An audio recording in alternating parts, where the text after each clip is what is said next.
অবশেষে হাজির হলো বুধবার। রাজ্যের 6টি বিধানসভা কেন্দ্রে অনুষ্ঠিত হচ্ছে উপনির্বাচন। বাংলায় নজিরবিহীন নিরাপত্তায় আয়োজিত 6 বিধানসভা কেন্দ্রের উপনির্বাচন চলছে। সর্বসাকল্যে মোতায়েন মোট 102 কোম্পানি কেন্দ্রীয় বাহিনী। পাশাপাশি গোটা দিন টহল দেবে সমসংখ্যক কুইক রেসপন্স টিম। মোট 1583টি বুথে ভোটগ্রহণ প্রক্রিয়া চলছে। সর্বত্রই ওয়েবকাস্টিং এর ব্যবস্থা হয়েছে। সব বুথেই মোতায়েন করা হয়েছে কেন্দ্রীয় বাহিনী। পাশাপাশি রয়েছে বিপুল সংখ্যক রাজ্য পুলিশও। এই 6টি কেন্দ্রের ভোটার সংখ্যা 15,22,056 জন। সব মিলিয়ে মোট 108 জন প্রার্থীর ভাগ্য নির্ধারণ করার প্রক্রিয়ায় সামিল হয়েছেন ভোটাররা। বাহিনীর নিরাপত্তা ছাড়াও হেভি ফ্লাইং রেডিও ভেহিকলস সহ একাধিক নিরাপত্তার আয়োজন করেছে কমিশন।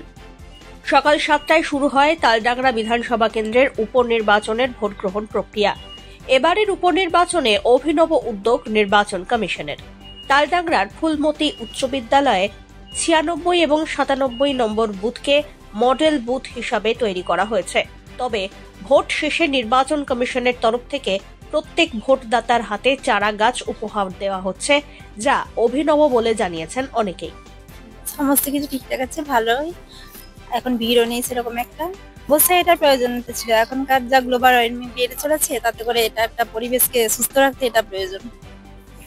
অভিজ্ঞতা অবশ্যই ভালো, প্রত্যেকবারই যেরকম থাকে এবারেও সেরকম এখানে ব্যবস্থাপনা সত্যি খুবই ভালো, কোনো অসুবিধা কখনো হয়নি। আর এবারেও সেম একই অবস্থা, ঠিকই আছে। মডেল বুথ উপহার দেওয়া হলো, কি বলবেন এটা? অবশ্যই এটা একটা ভালো দিক, অবশ্যই বলবো, কারণ যেভাবে গ্লোবাল ওয়ার্মিং বেড়ে চলেছে তাতে করে এটা আমার মনে হয় অবশ্যই দরকার মানুষের পক্ষে জনসচেতনতা বাড়ানোর জন্য। এটা ভালো অবশ্যই ব্যবস্থা করা হয়েছে আমার মনে হয়।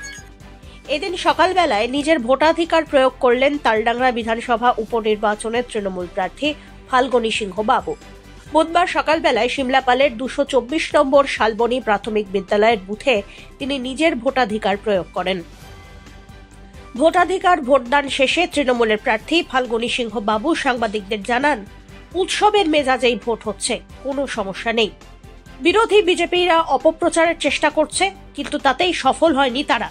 জয়ের ব্যাপারে 200% আশাবাদী তিনি, এমনটাই জানিয়েছেন। সবের যে মেজাজ থাকে ভোটের সময়, সেটা সকালেই শুরু হয়ে গেছে। বিভিন্ন বুথ থেকে যেটুকু খবর পাচ্ছি সব ঠিকঠাক আছে। দু একটা জায়গায় ছোটখাটো সমস্যা হয়েছিল, মিটে গেছে। আর মানুষ ভোট দেওয়ার জন্য মুখিয়ে আছেন অনেকদিন ধরেই। ভোট ভালো হবে নিয়ে নিশ্চিত। কেন্দ্রীয় বাহিনী রয়েছে, কতটা চাপে আছে? কেন্দ্রীয় বাহিনী থাকুক, কেন্দ্রীয় বাহিনী থাকার সঙ্গে কি সমস্যা? যারা মনে করছেন কেন্দ্রীয় বাহিনী ছাড়া ভোট করতে পারবো না, তো তাদের ব্যাপার তারা ভাববেন। আমাদের যারা কর্মী সমর্থক আছেন তারা জায়গায় আছেন, গ্রাউন্ডে আছেন, তারা ভোট করাচ্ছেন। কর্মী না থাকলে, এলাকায় জনভিত্তি না থাকলে যে আতঙ্কটা দিয়ে পার পাওয়া যায়, সেটা হচ্ছে এই ধরনের আতঙ্ক, যে বুথ দখল হবে, বুথ জ্যাম হবে, ওখানে আমাদের কর্মীদেরকে মারধর করা হচ্ছে। গত 2-3 দিন ধরে বিজেপি যে নোংরা খেলাটা এখানে খেলার চেষ্টা করেছিল, সেটা তৃণমূল কংগ্রেস রুখে দিয়েছে। গোটা রাত পাহারায় তৃণমূল কংগ্রেসের কর্মীরা ছিলেন, ফলে বিজেপির আর কিছু করার নেই। আর এখানে এই বিধানসভা ক্ষেত্রে এই ধরনের ঘটনা অতীতেও কখনো ঘটেনি, অন্য কোথাও ঘটে কিনা আমার জানাও নেই। ঝামেলার খবর আসেনি। 2-1 জায়গায় ইভিএম এর প্রাথমিক সমস্যা হয়েছিল, সেগুলো মিটে গেছে। 2-1 জায়গায় ভোট গ্রহণ কেন্দ্রে লাইটের অভাব ছিল, সেগুলো খবর পাওয়ার পরে জানিয়েছিলাম প্রশাসনকে, দ্রুত ব্যবস্থা নিয়ে মিটিয়ে ফেলেছি।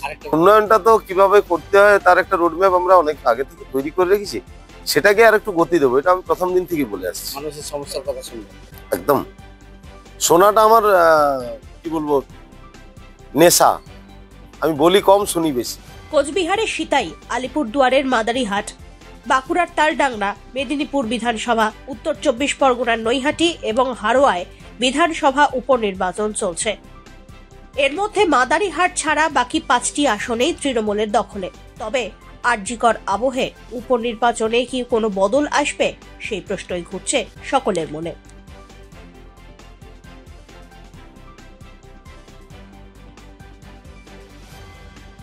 Bureau report, one India Bangla.